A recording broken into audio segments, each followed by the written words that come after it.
आस्था मायके में किचन की वीडियो देख रही है। महंगे modular kitchen, glass shelf, OTG, air fryer. Mummy, मैं अपने ससुराल में बिल्कुल ऐसी ही किचन सजाऊंगी। मेरी रसोई ऐसी होगी, सफेद मार्बल वाली। हाँ भाई हाँ, बिल्कुल सजाना। लेकिन पहले किचन में जाकर कुछ बनाना तो सीख ले बेटा। मम्मी बिल्कुल सही कह रही है। खाना तो तुझे बनाना आता नहीं, सारा दिन गाने देखती रहती है महारानी। क्यों नहीं आता? मुझे सब बनाना आता है। मैं यूट्यूब से अच्छा अच्छा खाना बनाना सीख रही हूँ। तो फिर आज हमारे लिए क्या बना रही हो? नहीं, खाना तो मैं सिर्फ अपने ससुराल में ही बनाऊंगी। आस्था की बात सुनकर सब हंसने लगते हैं। दरअसल आस्था को कुकिंग का बहुत शौक है। आस्था के कुछ बड़े बड़े सपने हैं जिन्हें वो अपने ससुराल में पूरा करेगी। दिवाली का त्योहार है। अरे भाई, कहाँ गए सबके सब? कल दिवाली है और अभी तक सफाई खत्म नहीं हुई। मम्मी मैंने तो अपने हिस्से का काम कर दिया है, आस्था ही कुछ नहीं करती। मम्मी ये झूठ बोल रहा है, मैंने भी पूरा घर चमका दिया है। अरे भाई, तुम दोनों भाई बहन जहाँ देखो वहां शुरू हो जाते हो। छोड़ो ये नोकझोंक, ये बताओ मार्केट कब जाना है? कब क्या होता है, आज ही जाना है मार्केट। रेखा आस्था को आवाज लगाती है। आस्था बेटा, तुम रेडी हो जाओ, हम सब मार्केट जाकर नए कपड़े और पूजा के लिए कुछ बर्तन खरीद लाएंगे। नए बर्तन? तुझे इतना भी नहीं पता, दिवाली पर नए बर्तन लेते हैं। सच में मम्मी? हाँ भाई, दिवाली पर बर्तन लेना शुभ होता है। फिर तो मैं शादी के बाद 2-4 बर्तन जरूर खरीदा करूंगी। आस्था फिर से अपने एक्सपेंसिव किचन में खो जाती है।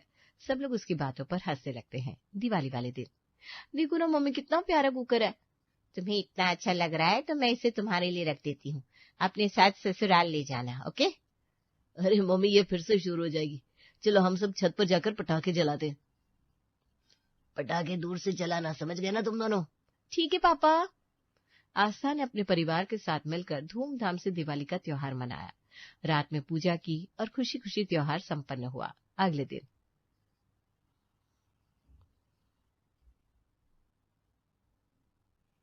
अरे रमेश, तू यहाँ कैसे? यार इतने दिनों बाद तुझे देखकर सच में बहुत खुशी हो रही है। अरे मुझे भी। और बता, क्या चल रहा है? घर परिवार में सब ठीक है? हाँ भाई, सब ठीक है, तू बता। रमेश राकेश का एक पुराना दोस्त है जो अब शहर में रहता है। इतने में ही आस्था रमेश के लिए चाय पानी लेकर आती है। नमस्ते चाचा जी। अरे आस्था बेटा, तुम कितनी बड़ी हो गई हो? बेटा तुम्हारी पढ़ाई पूरी हो गई? हाँ चाचा जी, मैंने ग्रेजुएशन कर ली है। समय कब गुजर जाता है पता ही नहीं चलता। देखो ना, कल के छोटे छोटे बच्चे आज शादी के लायक हो गए। हाँ भाई, तुम सही कह रहे हो। तो फिर तुमने आस्था के लिए लड़का देखा? नहीं भाई, देखा तो नहीं, मगर सोच रहा हूँ कोई अच्छा सा लड़का देखकर इसकी शादी कर दूं। बिल्कुल सही सोच रहे हो। वैसे मेरी नजर में एक लड़का है, अगर चाहो तो बात आगे बढ़ाऊं। रमेश राकेश को लड़का दिखाता है। आस्था के परिवार को लड़का पसंद आ जाता है और इस तरह अगले महीने ही आस्था और नितिन की शादी हो जाती है। आस्था का ससुराल। सीधे पैर से कलश गिरा के घर में प्रवेश कर बहू। अरे दीपा, मैं बहू के लिए गिफ्ट लाया था, वो कहाँ रखा है? वो अभी देना है ना? अरे पापा, ये घर पर ही रहेगी, बाद में दे देना। नितिन की बात सुनकर आस्था भी हंसने लगती है। आज आस्था बहुत खुश है क्योंकि बड़े होते होते उसने जो मॉड्यूलर किचन के सपने देखे थे उन्हें पूरा करने का वक्त आ गया है। आस्था उठो, चलो नीचे आ जाओ, सब लोग नाश्ते पर तुम्हारा इंतजार कर रहे हैं। नाश्ते पर इंतजार? क्या नाश्ता बन भी चुका?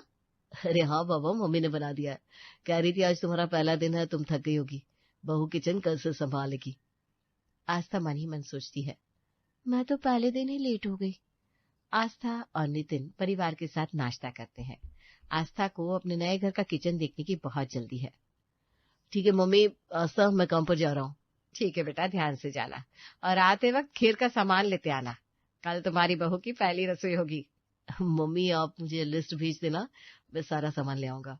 अरे देखो तो आस्था, तुम्हारा नाम सुनते ही कैसे गाल लाल हो गए। बेटा शर्मा मत, अब ये हमारे साथ ही रहेगी।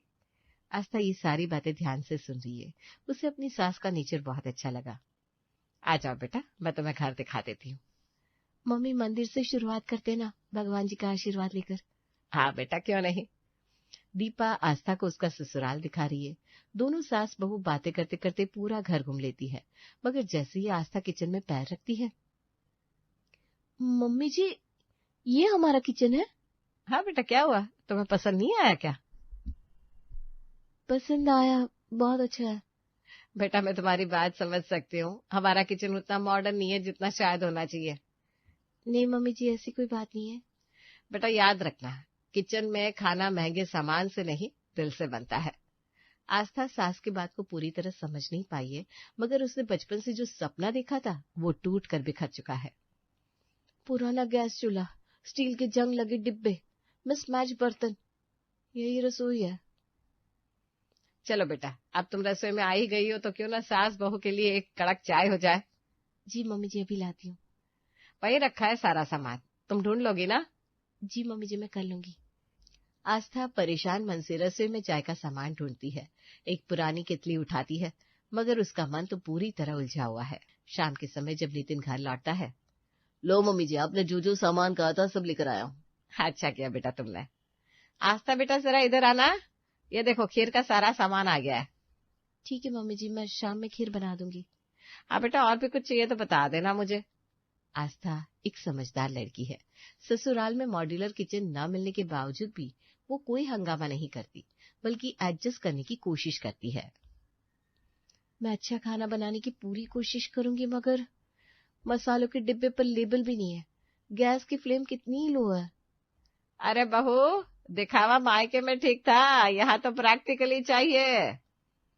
दीपा की ये बात आस्था के दिल पर लगती है और उसकी एडजस्ट करने की हिम्मत टूटने लगती है, मगर खुद को संभालते हुए वो खीर बनाने लगती है। ये लीजिए, सबके लिए गर्मा गर्म खीर तैयार है। अरे वाह, कितनी अच्छी खुशबू आ रही है। बहू, खीर में ऐसा क्या डाला है? कुछ नहीं पापा जी, बस इलायची थोड़ी ज्यादा डाली है। तभी तो, जल्दी लाओ, मुझसे तो रहा नहीं जा रहा। सब लोग आस्था की बनाई खीर की खूब तारीफ करते हैं, मगर दीपा का व्यवहार थोड़ा अलग सा था। मैं अपने हाथ के अच्छे खाने से एक दिन मम्मी जी को खुश कर दूंगी, देखना वो खुद मेरी तारीफ करेंगी। खुद से बातें करते हुए आस्था में फिर से हिम्मत आती है। अब वो सपनों में नहीं, हकीकत में जीने की कोशिश कर रही है। रात के समय जब आस्था और नितिन कमरे में थे, आस्था देखो, मुझे पता है तुम्हें हमारा किचन पसंद नहीं आया, लेकिन याद रखना, रसोई फैंसी हो या सिंपल, तुम्हारा खाना बनाना मेरे लिए सबसे खास है। जी, बस खाना सबको पसंद आना चाहिए, मुझे अच्छी रसोई का क्या अचार डालना है। नितिन आस्था की बात सुनकर हंसने लगता है। उसके प्यार भरे शब्दों से आस्था का मन बदलने लगता है। नितिन जी, आज तो संडे है ना? हाँ, मगर तुम क्यों पूछ रही हो? क्या तुम्हें बाहर घूमने जाना है? नहीं, मुझे बस मार्केट जाना है, कुछ शॉपिंग करनी थी। अरे ठीक है, मैं अभी आपको मार्केट लेकर चलता हूँ मैडम। अच्छा, हम दोनों बाहर जा रहे हैं तो लंच बाहर ही कर लेंगे। मम्मी जी, मैंने आपके और पापा जी के लिए लंच बना दिया है, आप टाइम से खाना खा लीजिएगा। आस्था अपनी सास का बहुत ध्यान रखती है, फिर चाहे उसे उनके कड़वे शब्द पसंद आए या नहीं। अरे बस बस, मुझे इसी दुकान पर जाना है। आस्था, क्या तुम यहाँ पर बर्तन खरीदने आई हो? जी, दरअसल ना मुझे किचन को सजाना बहुत पसंद है। अब हमारा किचन मॉडर्न तो है नहीं, लेकिन मैं उसे अपने प्यार से सजाऊंगी। इस तरह आस्था महंगे सामान से नहीं, छोटे छोटे बदलावों से शुरुआत करती है। आ गए तुम दोनों? बहू, तुम्हारी शॉपिंग तो दिखाओ, दिखाओ क्या क्या लेकर आए हो। मम्मी जी, ज्यादा कुछ नहीं, बस जो चीजें किचन में नहीं थी वही लेकर आई हूँ। अरे, जब तुम बहू को बाजार लेकर गए थे तो उसे अपनी पसंद के कपड़े भी दिला देते। अरे पापा, आपकी बहू कहाँ मानती मेरी। अरे बेटा, फिर भी तुम्हें अपने शौक का कभी तो ध्यान रखना चाहिए। घरदारी के लिए तो पूरी जिंदगी पड़ी है। आस्था किचन का छोटा और जरूरी सामान लाई है। दीपा उसकी शॉपिंग देखकर खुश है, मगर वो दिखाती नहीं। अरे, मैं तुम्हें कमरे में ढूंढ रहा था और तुम यहाँ किचन में लगी हो। मैंने सोचा क्यों ना पुराने डब्बों को साफ करके उन पर लेबल लगा दिया जाए। ये तो बहुत अच्छा आइडिया है। और फ्रिज के लिए ना ये कलरफुल मैग्नेट लाई हूँ, इससे हमारा फ्रिज बिल्कुल नया जैसा लगेगा। ये तो वाकई लगने के बाद बहुत अच्छे लग रहे हैं, है ना? और खिड़की के लिए ये प्यारा सा पर्दा भी लिया है। कितने कम रेट पर मिल गया हमें ये पर्दा, वरना मैं तो कह रहा था जितना मांग रहा है उतना दे ही दो। देखा, हम औरतों के बार्गेनिंग करने से कितना फायदा होता है। हाँ बाबा, तुम्हारी बार्गेनिंग स्किल तो बहुत अच्छी है। आस्था बड़े दिल से अपने किचन का मेकओवर कर रही है। दीपा भी दूर खड़ी सब देख रही है। एक दिन अचानक दीपा की तबीयत खराब हो जाती है। अरे आस्था, मम्मी कहाँ? सुबह से दिखाई नहीं दी। पता नहीं जी, यहीं पर होगी, मैं तो सुबह से किचन के काम में लगी हुई हूँ। तभी थोड़ी देर में नितिन के पापा आते हैं। तो तुम्हारी माँ की तबीयत खराब है, जरा डॉक्टर को बुला लेना। तबीयत खराब? क्या हुआ मम्मी जी को? पता नहीं बेटा, क्या रही है, सर में दर्द हो रहा है, हल्का सा बुखार भी है। चलो मैं अभी जाकर देखती हूँ। दीपा को हल्का बुखार था और वो बिस्तर पर आराम कर रही थी। मम्मी जी, आज मैं आपके लिए गर्मा गर्म सूप बनाती हूँ। आज तक मम्मी जी ने सब कुछ किया, आज मेरी बारी है। आस्था ने गूगल से सूप की रेसिपी निकाली, पुराने भगोने में सूप बनाया, एक ट्रे में बड़े प्यार से सूप रखा, साथ में हल्की सी चटनी और सास के पास लेकर गई। अरे बेटा, तूने ये सब अकेले कर लिया? मम्मी जी, आप मेरा ख्याल रखती हैं, आज मुझे मौका मिला है। बस इस छोटे से लम्हे में आस्था बहू से बेटी बन गई। मुझे तुमसे कुछ बात करनी थी। जी मम्मी जी, कहिए ना, मैं आपकी बातें सुन रही हूँ। हमारे बगल में जो पड़ोसन रहती है ना, अरे वही जो मुंबई में रहती है। जी मम्मी जी, क्या हुआ उसका? कुछ नहीं, वो यहाँ पर रहती तो है नहीं, बस अभी अभी आई हुई है। तो मैं सोच रही थी क्यों ना आज दोपहर में उसे चाय पर बुला ले। हाँ मम्मी जी, ये तो बिल्कुल सही आइडिया है। मैं चाय के साथ हल्के फुल्के स्नैक्स भी बना दूंगी। चलो ठीक है, फिर तुम तैयारी करो, मैं उसे बुला कर लाती हूँ। अरे दीपक, तुम्हारी बहू तो बहुत सुंदर है, तुम्हारी तो लॉटरी निकल आई है। हाँ, मेरी बहू बहुत अच्छी है, मेरा बहुत ध्यान रखती है। अपनी सास के मुंह से तारीफ सुनकर आस्था बहुत खुश होती है और किचन में जाकर चाय की तैयारियों में लग जाती है। लीजिए, चाय और स्नैक्स रेडी है। आस्था, तुमने तो बहुत टेस्टी पोटैटो चिप्स बनाए हैं, तुमने कुकिंग कहाँ से सीखी? आंटी जी, घर पर मम्मी बनाती थी तो मैं उन्हें बनाते हुए देखती थी। अच्छा, फिर तो तुम्हारे किचन में सारा सामान होगा, जरा दिखाना तो। पड़ोसन आस्था की किचन देखने की जिद करती है। अरे, तुम्हारे पास माइक्रोवेव नहीं है क्या? तुमने ये पोटैटो चिप्स डीप फ्राई किए हैं? आंटी जी, डीप फ्राई जरूर किए हैं, लेकिन मैंने इन्हें पेपर पर उतार लिया था ताकि ये सारा तेल सोख ले। फिर भी ज्यादा तेल सेहत के लिए ठीक नहीं होता। आंटी, माइक्रोवेव नहीं है, पर मेरी रेसिपी में प्यार होता है, टाइमिंग नहीं। कड़वे सवालों का आस्था प्यार और समझदारी से जवाब देती है। बेटा, वाकई चिप्स बहुत अच्छे बने थे, ये तो लोगों की आदत होती है बातें बनाने की। कोई बात नहीं मम्मी जी, मुझे इनकी बातों से कोई फर्क नहीं पड़ता। बेटा, तुम चाहती थी ना तुम्हारा किचन अच्छा हो। नहीं मम्मी जी, मेरा किचन बहुत अच्छा है, मुझे बहुत पसंद है। नहीं, मैं आज ही नितिन से कहती हूँ वो कुछ पैसे बचाकर तुम्हारे लिए माइक्रोवेव ले आए। दीपा अब समझने लगी है कि आस्था का किचन और कुकिंग से लगाव दिल से है, वो दिखावा नहीं करती। बेटा, ससुराल में ये तुम्हारी पहली दिवाली है, मैं चाहती हूँ तुम इसे धूमधाम से मनाओ। कहने से क्या होता है, तुम अपनी बहू को मार्केट ले जाओ, उसे नए गहने कपड़े दिलवाओ। हाँ पापा बिल्कुल सही कह रहे हैं। मम्मी, जब आपकी सेविंग्स खर्च होगी ना तो बड़ा मजा आएगा, साथ ही मेरे और पापा के लिए भी कपड़े लेते आना। इसी हंसी मजाक में दोपहर का समय गुजर जाता है। अरे, तुमने पूरा कमरा क्यों फैला रखा है? क्या तुम्हारा कोई सामान खो गया है? नहीं नितिन जी, सामान तो नहीं खोया, बस मैं ये सोच रही थी दिवाली पर क्या पहनूं। अगर तुम्हारे पास कपड़े नहीं है तो मैं तुम्हें शॉपिंग करा देता हूँ। मेरे पास बहुत सारी साड़ियां हैं, ये देखिए, ये मम्मी जी के लिए निकाली थी, कितनी खूबसूरत लग रही है ना। अच्छी लग रही है, चलो ठीक है, फिर तुम इनमें से कोई एक साड़ी पहन लेना। आस्था ने दिवाली पर पहनने के लिए अपनी पसंद की साड़ी चुन ली है और अपनी सास के लिए भी नए कपड़े निकाले हैं। ड्रेस तो सिलेक्ट हो गई, क्यों ना अब थोड़ा ध्यान रसोई पर दिया जाए। तभी पीछे से, अरे अगर तुम्हारा काम हो गया तो मेरे लिए भी नए कपड़े निकाल कर रख देना। जी जी बिल्कुल, मैंने आपके लिए नया कुर्ता पजामा प्रेस कर दिया है, आप कल सुबह नहा धोकर पहन लेना। जल्दी जल्दी ये सब काम करके आस्था रसोई में आती है। रसोई की दीवारें पुरानी हैं, पर मेरा दिल तो नया है ना। वो ये सब सोचकर मुस्कुराने लगती है और अपने काम में लग जाती है। आस्था ने पुराने चम्मचों से छोटा सा हैंगिंग बनाया, खाली डिब्बों को रंग बिरंगी कवर से लपेटा और एक कोने में फूलों का छोटा सा गमला रख दिया। रसोई का आकार छोटा हो सकता है, पर इसमें मेरी सोच की कोई सीमा नहीं है। आस्था, अरे कहाँ हो बेटा, मैंने सुबह से तुम्हें देखा ही नहीं। दिवाली की पूरी तैयारी हो गई ना? तभी दीपा का ध्यान रसोई पर जाता है। रसोई को देखकर वो चौंक जाती है। आस्था, ये रसोई तुमने सजाई है? क्यों मम्मी जी, अच्छा नहीं लग रहा है क्या? आप कहे तो मैं ये सब हटा देती हूँ। अरे नहीं नहीं, बहुत प्यारी लग रही है। दीपा की आंखों में आंसू आ जाते हैं। मम्मी जी, सोचा रसोई में मेरा एक कोना हो जहाँ से मेरी कहानी शुरू हो, बस इसीलिए मैंने ये सब कर दिया। अरे बेटा, तुमने बहुत अच्छा किया, मेरे पास तो बोलने के लिए शब्द नहीं है। आस्था ने पुराने स्टील के बर्तनों को चमका दिया है, सारी चीजें बहुत अच्छे से सजी हुई है। बेटा, तूने तो इस छोटी सी रसोई को मंदिर बना दिया। ये पूरा सीन बहुत इमोशनल हो जाता है। सामान कम होने के बावजूद घर में सब बहुत खुश है, खास करके आस्था की सासू माँ। पहली बार दिल से उसकी तारीफ करती है।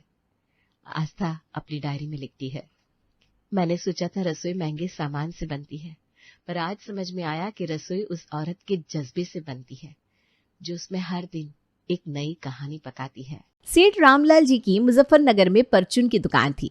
वैसे तो मार्केट के आसपास परचून की और भी कई दुकानें थी, लेकिन रामलाल जी की दुकान पर हमेशा कोई ना कोई ग्राहक खड़ा ही रहता था। रामलाल जी की दुकान पर इतने सारे ग्राहक आने का एक बहुत ही बड़ा राज था। वो ये कि उन्होंने अपनी दुकान पर बड़े बड़े अक्षरों में लिखवा रखा था, एक बार सेवा का मौका अवश्य दे। और ये सिर्फ लिखने वाली बात नहीं थी, उनकी दुकानों पर आने वाले ग्राहकों को वो चाय पानी पिलाए बिना जाने नहीं देते थे। बस इसलिए उनकी दुकान पर ग्राहकों का तांता लगा रहता था। धीरे धीरे समय बीता और रामलाल जी अपनी दुकान से रिटायर होकर घर बैठ गए। अब दुकान उनके दोनों बेटे मिलकर चलाने लगे। लेकिन ऐसा नहीं था कि रामलाल जी की दुकान छोड़कर घर में बैठ जाने से घर की औरतों की मुसीबत कुछ कम हुई हो। माँ जी, पहले तो बाबूजी थर्मस भर भर के चाय ही मंगवाते थे, लेकिन जब से बाबूजी ने दुकान पर बैठना बंद कर दिया है, अब तो उनके मिलने वाले घर पर ही चले आते हैं। और अब सिर्फ चाय से काम नहीं चलता, बल्कि सबको नाश्ता भी बनाकर खिलाना पड़ता है। हम तो भी बहुत परेशान हो गए सच्ची। शादी के बाद इतने साल इसी उम्मीद में बिताए थे कि आज नहीं तो कल बाबूजी दुकान छोड़कर घर में बैठ जाएंगे और फिर उसके बाद ये दिन भर रसोई में ढाबा चलाने की मुसीबत से छुटकारा मिल जाएगा हमें। लेकिन देखो, बाबूजी तो ये एक बार सेवा का मौका अवश्य देने वाली परंपरा अपने घर भी ले आए। अरे मैं कहती हूँ, क्या जरूरत है इतनी फॉर्मेलिटी करने की? आज के जमाने में इतना कौन सोचता है किसी के बारे में? बहू अपनी सास से बात कर ही रही थी कि इतनी देर में उसे रामलाल जी की आवाज सुनाई देती है। आइए आइए भाई साहब, बहुत दिनों बाद दर्शन हुए आपके। आप तो आजकल हमारे घर का रास्ता ही भूल गए। अरे अरे, ऐसी बात नहीं है भाई साहब, अभी 10 दिन ही तो हुआ है जब बहू के हाथ की खीर खाकर गए थे हम। अरे भाई साहब, एक ही मोहल्ले में रहते हैं और 10 दिन बाद आपको हमारी याद आई है। अच्छा आप बैठिए, गिला शिकवा तो होता रहेगा। मैं ज़रा बहू से कहकर आपके लिए कुछ खाने के लिए मंगवाता हूँ। अरे नहीं नहीं भाई साहब, हम ना अपने घर से खाना खाकर चले थे। देखिए भाई साहब, ये उसूल है हमारे घर का कि हमारे घर जो भी आता है वो बिना खाना खाए नहीं जाता। आप बस 5 मिनट का समय दीजिए, अभी हम बहू से कहकर आपके लिए कुछ अच्छा सा बनवाते हैं। इसके बाद रामलाल जी अपनी बहू शिल्पा को आवाज लगाते हैं। अरे बड़ी बहू, देखो ज़रा हमारे मित्र दिनेश जी आए हैं, चाय नाश्ते का इंतज़ाम तो करना, और हाँ खाने के समय आए हैं तो भोजन का प्रबंध भी कर ही देना। ससुर की बात सुनकर बहू शिल्पा के चेहरे का रंग उड़ जाता है। देख लिया माँ जी, अभी 5 मिनट पहले ही सबको खाना खिलाकर रसोई साफ की है मैंने, और अब फिर बाबूजी कह रहे हैं दिनेश अंकल के लिए मैं खाना बनाऊं। आप ही बताइए, ये घर है कि ढाबा है? 24 घंटे खाना थोड़ी ना रखा रहता है यहाँ। दोपहर के 2:30 बज रहे हैं, कब मैं बनाऊंगी, कब काम खत्म होगा? और कौन जानता है कि काम खत्म हो ही जाएगा। अभी इन्हें खाना बनाकर काम खत्म करूंगी, पता चला इतनी देर में कोई और आ गया और बाबूजी ने एक बार फिर से ऑर्डर चला दिया, बहू जरा हमारे मित्र के लिए खाना तो लगाओ। मैं बता रही हूँ माँ जी, अगर ऐसा ही चलता रहा ना तो मैं ये घर छोड़कर चली जाऊंगी एक दिन। मैं इतना खाना अगर किसी ढाबे में बनाती ना तो महीने के कम से 30-40 हजार तो मिल ही जाते मुझे।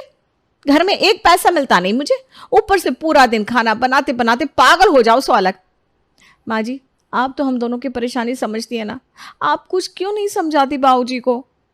अरे बेटा, मैं क्या समझाऊं, मेरी तो खुद ही सारी जिंदगी निकल गई खाना बनाते बनाते।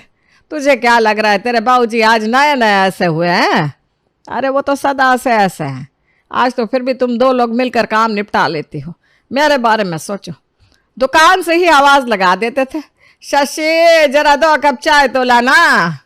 आप चाहे जो भी काम करते हो, उनकी आवाज सुनकर सारे काम छोड़कर पहले जाकर रसोई में चाय नाश्ता बनाना पड़ता था।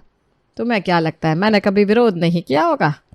अरे भाई, क्या क्या कर थक गई, सर के बाल सफेद हो गए, लेकिन तुम्हारे बाबूजी में कोई अंतर नहीं आया। देखिए माँ जी, घर आए मेहमानों की खातिरदारी करना अच्छी बात है, हम भी मानते हैं।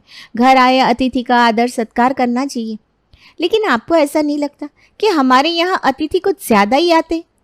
अब बुरा मत मानिएगा माँ जी, लेकिन मुझे तो ऐसा लगता है कि हमारे यहाँ जो लोग आते हैं ना, वो दरअसल खाना खाने ही आते हैं।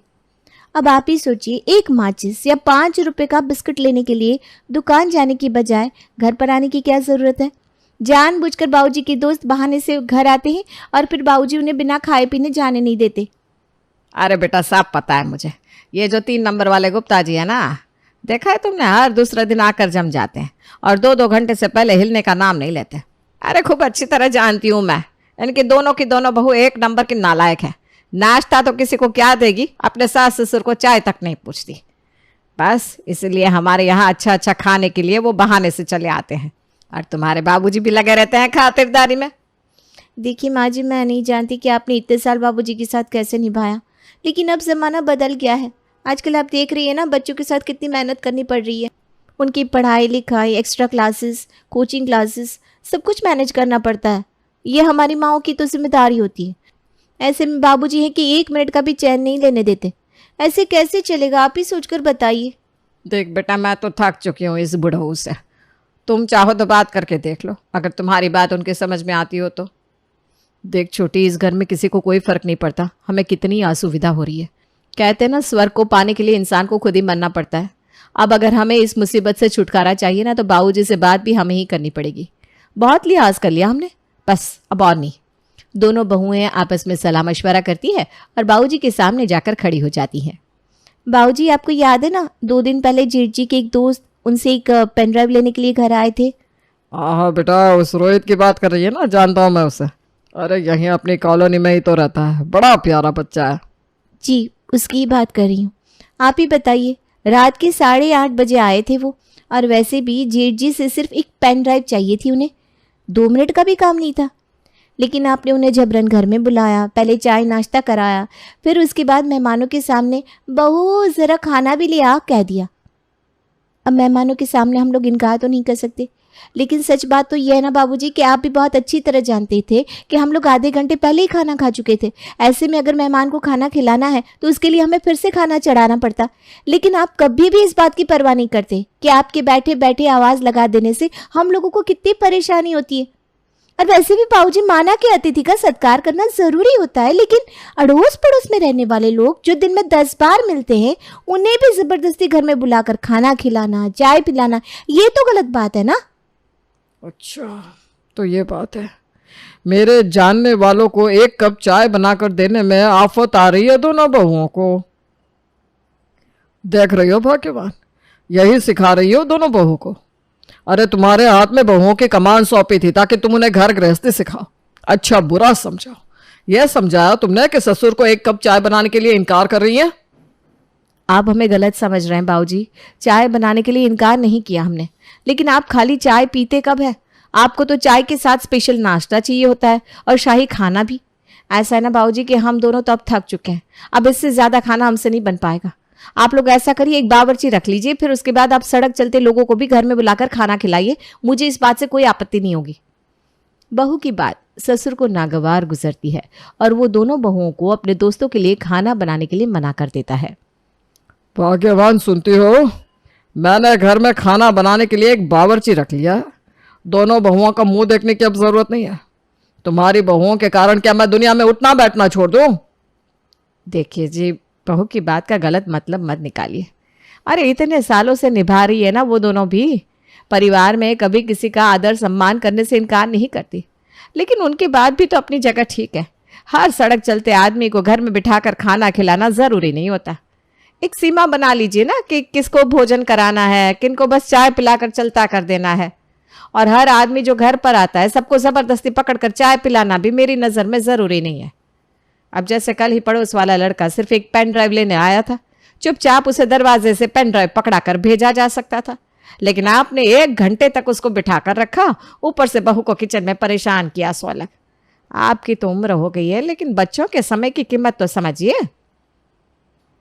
सास ने तो अपनी तरफ से ससुर को समझा दिया था, लेकिन ससुर जी को तो बात समझ में ना आनी थी ना आई। बहू से तो नाराज थी ही, अब वो अपनी पत्नी से भी मुंह फुलाए घूम रहे थे। कुक आने तो लगी थी, लेकिन उसने भी 3 टाइम के अलावा खाना बनाने से साफ इनकार कर दिया। देखिए भाभी, मेरा काम है 3 टाइम खाना बनाकर खिलाना। अब ये कौन सा तरीका हुआ कि यहाँ मैं खाना बनाकर काम समेट भी नहीं पाती और तुरंत बाबूजी कभी चाय, कभी नाश्ता, कभी किसी मेहमान के लिए फिर से खाना बनाने का ऑर्डर चला देते हैं। आप ही मेरे को बताइए ना, ऐसे कैसे चलेगा? मेरे को और घर में भी जाने का रहता है ना। इस तरह से काम करेगी तो पूरा दिन यहीं बैठी रहेगी, तब तो मेरा घर चल चुका। अब बाबूजी को समझा देना, इस रवैये के साथ मैं खाना नहीं बना पाएगी। 2 दिन के अंदर ही काम वाली रेखा काम छोड़कर भाग गई थी। अब एक बार फिर से खाना बनाने की सारी जिम्मेदारी बहुओं के कंधे आ गई थी। माँ जी बाबूजी को समझाने का एक ही तरीका है मेरे पास। कॉलेज में हमारे टीचर थे ना, वो कहते थे जो बात थ्योरी से समझ में ना आए वो प्रैक्टिकल से समझ में आ जाती है। कहने का मतलब यह है कि हम बाबूजी को बहुत दिनों से समझा रहे हैं, लेकिन मुंह से कही हुई बात उन्हें समझ में ही नहीं आती। उनको अब सामने से करके दिखाना पड़ेगा कि वास्तव में इतने हजारों की भीड़ में हमारे सच्चे हितैषी 1 या 2 ही होते हैं। बाकी जितने भी लोगों को वो घर में बुला बुला कर रोज चाय नाश्ता करा रहे हैं ना, वो सिर्फ बाबूजी की कमजोरी का फायदा उठाने आते हैं। अब दोनों बहुओं ने एक नया उसूल बना लिया था।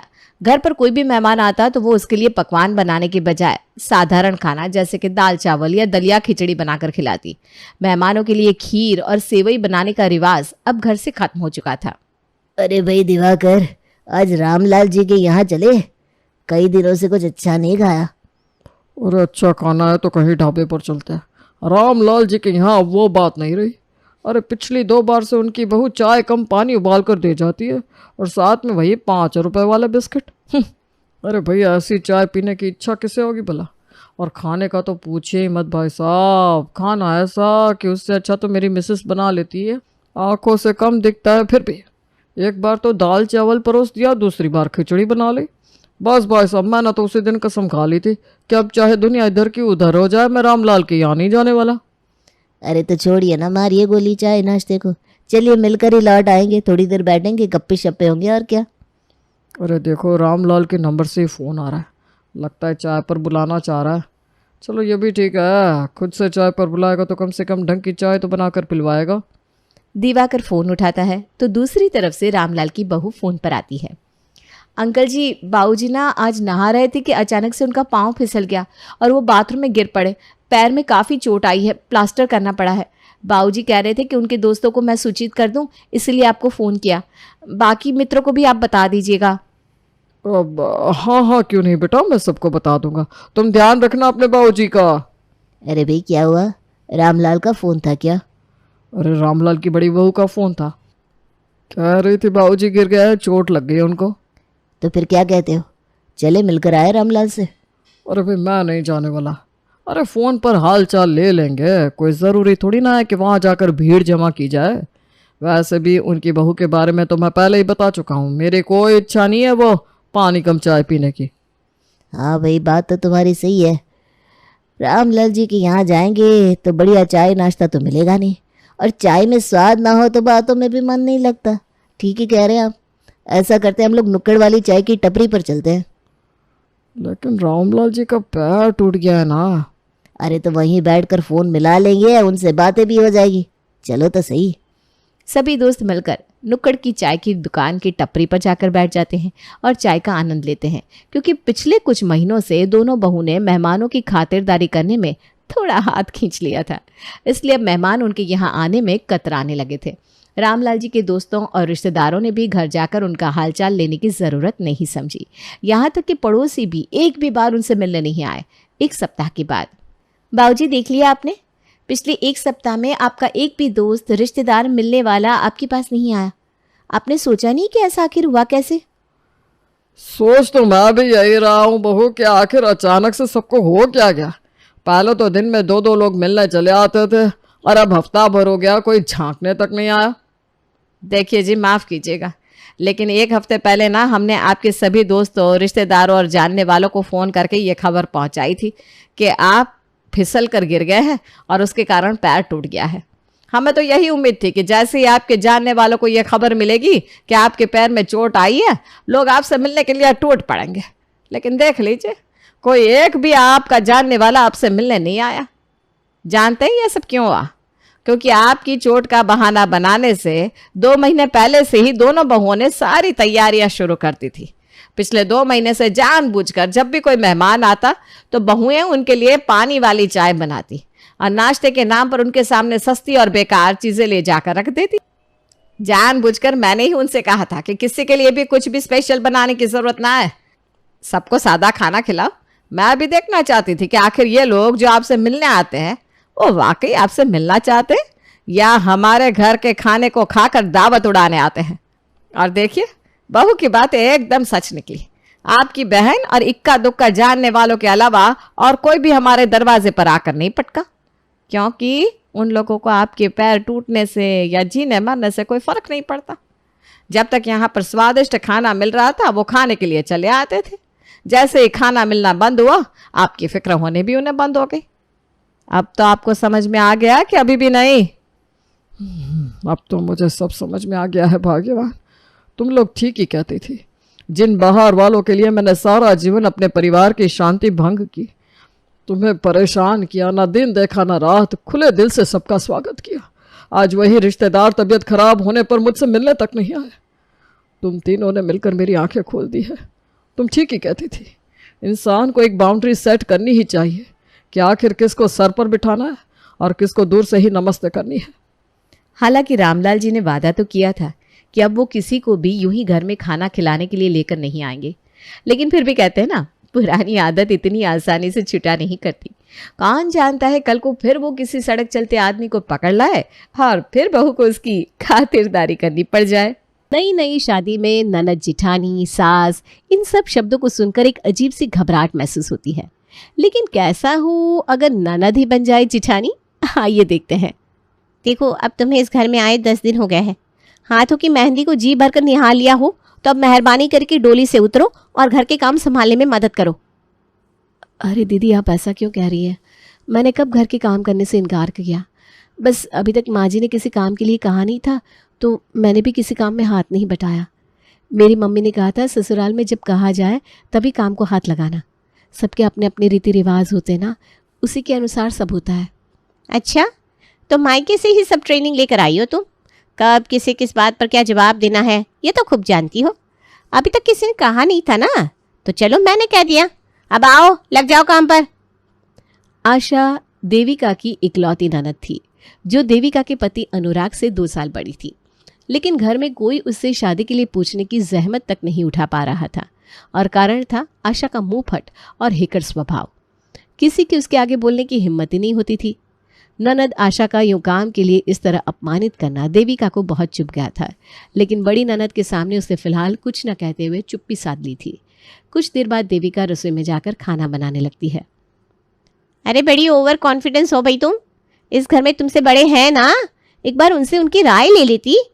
तुम्हें इस घर में आए अभी सिर्फ 10 दिन हुए हैं और तुम्हारे आने से पहले इतने सालों से पूरे घर को मैं संभाल रही हूँ, इसलिए बेहतर होगा कि कोई भी काम करने से पहले एक बार तुम मुझसे पूछ लो।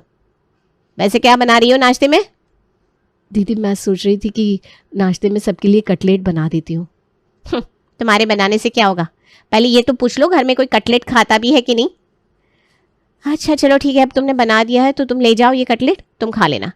बाकी सबके लिए मैं उनकी पसंद के हिसाब से कुछ बना देती हूँ। तुम रहने दो, तुमसे नहीं हो पाएगा। आप ऐसा क्यों कह रही हैं दीदी? बताइए ना, सब लोग क्या खाते हैं नाश्ते में, मैं अभी बना देती हूँ। मैंने बोला ना, तुमने जो कटलेट बनाया है इन्हें डाइनिंग टेबल पर ले जाकर रख दो और अपना नाश्ता खत्म कर लो। तब तक मैं घर के बाकी लोगों के लिए नाश्ता बना देती हूँ। मुझे तो सबकी सेहत और स्वाद का ख्याल रखना पड़ेगा ना। पहले दिन अपने बनाए हुए खाने का ऐसा हाल देखकर अब तो देविका बिल्कुल रोने जैसी हो गई थी। देविका डाइनिंग टेबल पर बैठकर कटलेट खा रही थी, तभी उसकी सासू माँ वहां आ जाती है। अरे देविका, क्या हुआ बेटा? तुम यहाँ अकेले बैठकर नाश्ता क्यों कर रही हो? बाकी सबका नाश्ता कहाँ है? मम्मी जी, वो दीदी ने बोला कि मुझे उनसे पूछकर नाश्ता बनाना चाहिए था। बाकी घर में कोई भी कटलेट नहीं खाएगा, इसलिए उन्होंने मुझे रसोई से बाहर भेज दिया। आप लोगों का नाश्ता दीदी बना रही है। अरे उदास मत हो बेटा, आशा इतने सालों से हम सबके लिए खाना बना रही है ना, अब जैसे उसे आदत सी हो गई है। कोई बात नहीं बेटा, उसे बनाने दो, तुम आराम से अपना नाश्ता करो। अगले दिन, देविका बेटा, हमारे यहाँ बेटे की शादी के बाद सत्यनारायण भगवान की कथा कराई जाती है। ज़्यादा तो नहीं, लेकिन 4-5 रिश्तेदार जमा होंगे। तुम उनके लिए खाना वगैरह बनाकर तैयार कर देना, और हाँ, प्रसाद भी ज़रूर बना लेना। हाँ जी मम्मी जी, मैं सब तैयार कर दूंगी। क्योंकि आज घर में पूजा थी, इसलिए देविका सवेरे जल्दी ही उठ गई थी।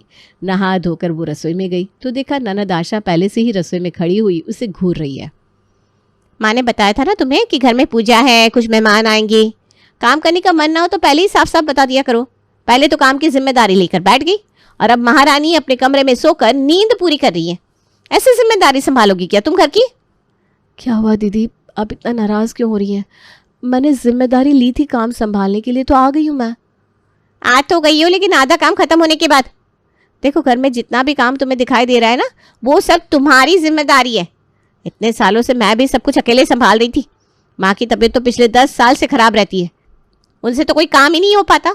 फिर भी पूछ लो, कभी किसी को किसी भी बात के लिए कोई तकलीफ हुई हो तो। मुझे नहीं पता था दीदी कि मेरे 5 बजे उठने के बाद भी समय से काम नहीं निपट पाएगा। काम से जी चुराने जैसी कोई बात नहीं है। अब मैं आ गई हूँ ना, बाकी का सारा काम मैं संभाल लूँगी, आप जाइए। अच्छा जी, हम भी तो देखे कैसे संभालोगी तुम अकेले सब काम। कथा का प्रसाद तो ननद आशा पहले ही बना चुकी थी। मेहमानों के लिए खाना बनाना बाकी था, इसलिए देवी का खाना बनाने की तैयारी में लग जाती है। कुछ देर बाद सास उर्मिला रसोई में आती है। देवी का बहू क्या बना रही हो खाने में? मम्मी, अभी तो आपकी बहू सिर्फ पागल बना रही है। जिस स्पीड से काम कर रही है ना, शाम से पहले खाना नहीं मिलने वाला किसी को। पिछले 20 मिनट से आटे में लगी हुई है, लेकिन अभी तक भी रोटी बनाने लायक आटा तैयार नहीं हुआ। आशा बेटा, ये क्या है? अभी नई नई शादी हुई है बहू की, थोड़ा समय लगेगा, सब सीख जाएगी। और वैसे भी नए नए घर में जाकर काम करने में थोड़ा हाथ पैर जल्दी साथ नहीं देते। अभी तेरी शादी नहीं हुई ना, जब शादी हो जाएगी तब तुझे ये बात पता चलेगी। देवी का बहू, तुम परेशान मत हो बेटा, धीरे धीरे ही काम करने की आदत लगती है। और तू यहाँ खड़े होकर बातें क्या बना रही है आशा? चल अपनी भाभी के साथ लगकर फटाफट से सारा काम खत्म करवा, मेहमान आते ही होंगे। माँ, मैं तो 1 घंटे में सब निपटा कर एक तरफ रख दूँ। वो तो मैं देख रही हूँ कि तुम्हारी बहू के अंदर कितने गुण हैं। मेरे बिना कोई काम हो पाएगा कि नहीं? ऐसी कोई छोटी बच्ची भी नहीं है ये। मुझसे उम्र में सिर्फ 2 साल छोटी है, लेकिन मेरे बराबर काम सीखने में ना इसे अभी कम से कम 10 साल लग जाएंगे। सास उर्मिला की उम्र लगभग 55 साल की थी। वो जब 45 साल की रही होगी तभी उन्हें गठिया की बहुत गंभीर समस्या हो गई, जिसके कारण वो घर का ज़्यादा काम करने में सक्षम नहीं थी। आशा की उम्र उस समय लगभग 17 साल थी। माँ की तबीयत खराब देखकर धीरे धीरे आशा ने घर की सारी जिम्मेदारी अपने कंधों पर ले ली। घर की साफ सफाई और बर्तन के लिए मेड आती और बाकी काम अब आशा की ही जिम्मेदारी बन गए थे। क्योंकि आशा ने पूरा घर संभाल रखा था, इसलिए उसका सही गलत बात और गुस्सा सब कुछ घर में सभी लोग बर्दाश्त करते थे। धीरे धीरे इसी तरह आशा की हिम्मत बढ़ती चली गई और वो गुस्सैल और चिड़चिड़ी बन गई। किसी को भी बिना सोचे समझे कुछ भी कह देना तो जैसे उसकी आदत हो गई थी। क्योंकि आशा भाई अनुराग से उम्र में बड़ी थी, इसलिए पहले रिश्ते आशा के लिए ही आने शुरू हुए थे। भैया, इतना बढ़िया रिश्ता लेकर आई हूँ आपकी बेटी के लिए, आप लोग देखते ही हाँ कर देंगे। बिल्कुल राजकुमार जैसा लड़का है। आपकी बिटिया राज करेगी, राज। बुआ जी, आपको क्या तकलीफ है? क्यों मेरी शादी के पीछे पड़ी हुई है? और राज तो मैं यहाँ कर रही हूँ ना, उसके लिए मुझे किसी और के घर जाने की क्या ज़रूरत है? और पापा, आप भी सोच लीजिए, अगर मैं इस घर से चली गई तो फिर क्या होगा इस घर का? मेरे बिना ये घर चला पाएंगे आप लोग? बेटा, लड़कियां तो पराया धन होती है, एक दिन तो जाना ही पड़ता है। पापा, ये दकियानुसी बातें मुझसे करने की ज़रूरत नहीं है। बेटियां पराया धन होती है तो फिर इस पराया धन ने बिना बात ही आज तक आपके घर पर इतनी मेहनत करी, सबकी जिम्मेदारी संभाली। मुझे तो कब का घर छोड़कर चले जाना चाहिए था पापा। अपना घर छोड़कर मैं कहीं नहीं जाने वाली, बस बात यहीं खत्म होती है। आशा के मम्मी पापा इस उम्मीद में एक के बाद एक लड़के देख रहे थे कि शायद आज नहीं तो कल आशा शादी के लिए मान ही जाएगी, लेकिन आशा थी कि हर रिश्ते को सिरे से इनकार कर देती थी। देख बेटा, अब तेरी उम्र हो रही है, अनुराग भी तुझसे बस 2 ही साल छोटा है। तेरी शादी हो तो फिर हम अनुराग के लिए कोई लड़की ढूंढे, लेकिन तू तो एक के बाद एक सब लड़कों को रिजेक्ट ही करती चली जा रही है। पता नहीं क्या है तेरे मन में। मैं ऐसा करो, आपको शादी करने की बहुत जल्दी है ना, तो मुझे छोड़ो, अपने बेटे की शादी कर दो आप। मुझे इस बात से कोई प्रॉब्लम नहीं है। मेरे चक्कर में उसे कंवारा बिठाकर रखने की कोई ज़रूरत नहीं है।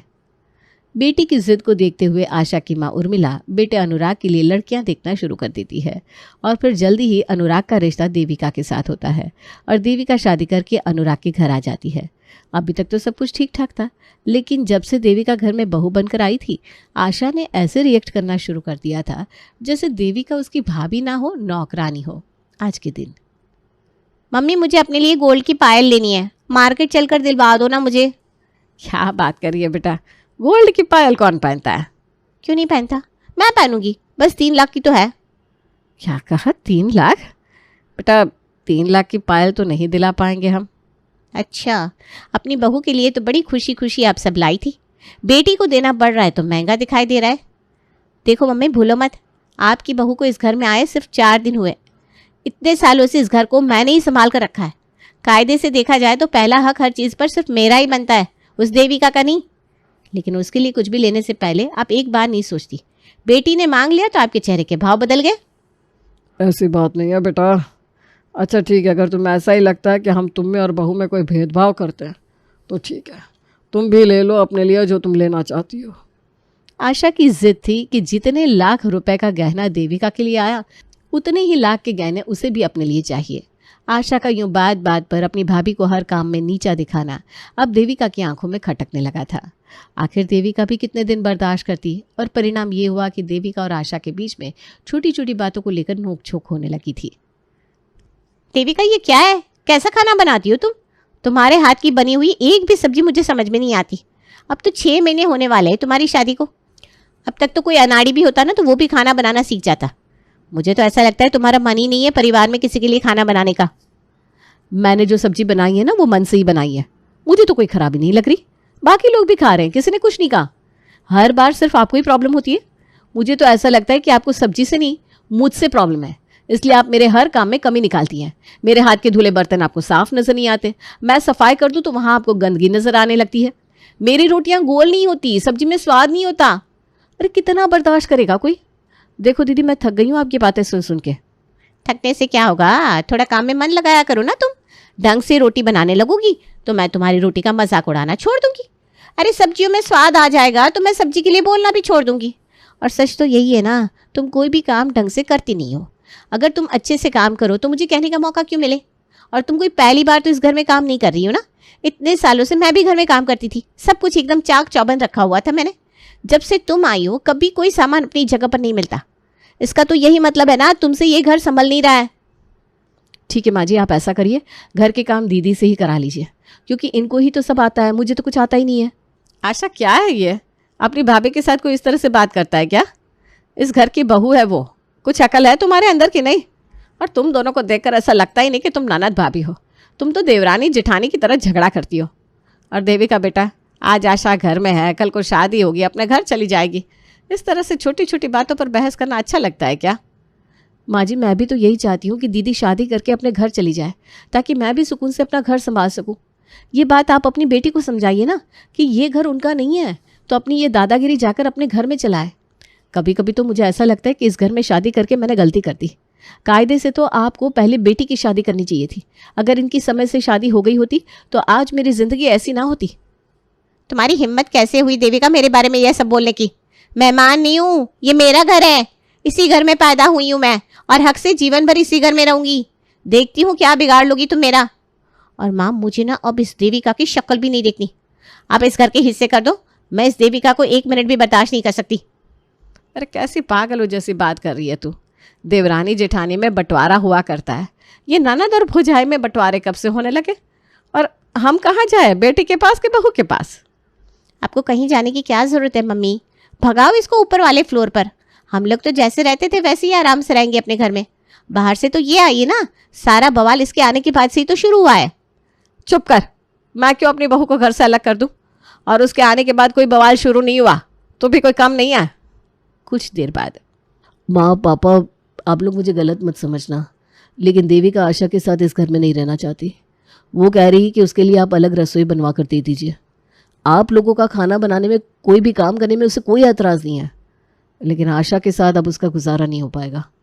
वो कल ही अपने मायके जा रही है, जब तक यहाँ पर रसोई अलग नहीं हो जाती वो लौट कर नहीं आएगी। अरे बेटा, तू समझाता क्यों नहीं देविका को? वो तो बहुत समझदार बच्ची है, हमें उससे ये उम्मीद नहीं थी। पापा, देविका की इन सब में कोई गलती नहीं है। आशा इतने सालों से घर में सबके साथ ऐसा ही तो व्यवहार कर रही है। हम लोग उसकी बदतमीजी बर्दाश्त कर रहे हैं, लेकिन सब आशा की बदतमीजी बर्दाश्त करें ये कोई ज़रूरी तो नहीं। आपको पता है कल उसने देविका से क्या कहा?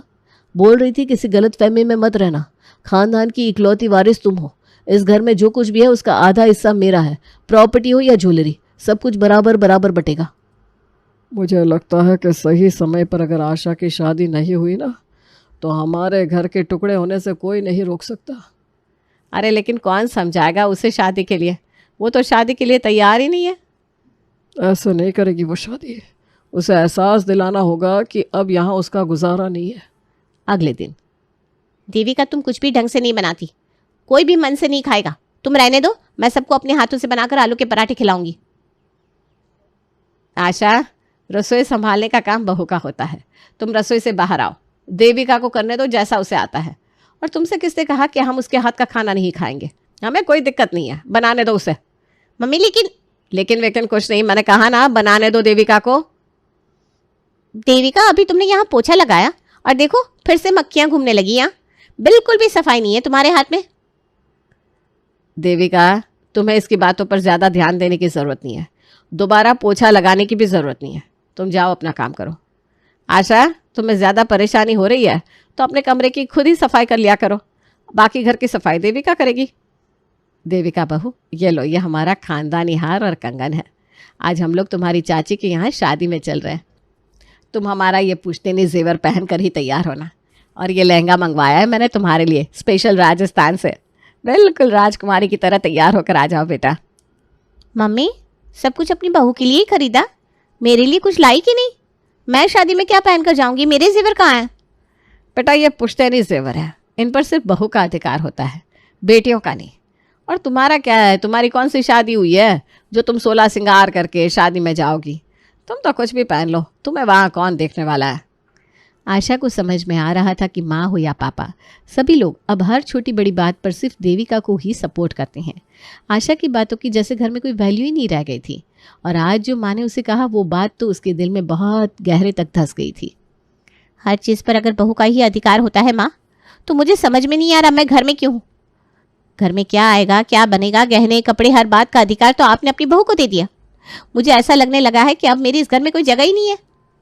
देखो बेटा, अगर तुम्हें भी देविका की तरह मान सम्मान प्यार और अधिकार चाहिए ना, तो अभी भी देर नहीं हुई, शादी के लिए हाँ बोल दो। गुप्ता जी का बेटा विजय अभी भी तुमसे शादी करने के लिए तैयार है। अपना घर बसाओ और फिर अपने घर पर सेठानी बनकर राज करो। किसने रोका है तुम्हें? एक कुंठा मन में लेकर क्यों अपना और देविका का जीवन खराब कर रही हो? पिछले दिनों में जो कुछ भी हुआ उसके बाद आशा को समझ में आ गया था कि अब उसकी दाल इस घर में गलने वाली नहीं है, इसलिए वो शादी के लिए हाँ बोल देती है। और फिर कुछ दिनों में चट मंगनी और पट ब्याह करके आशा अपने ससुराल चली जाती है।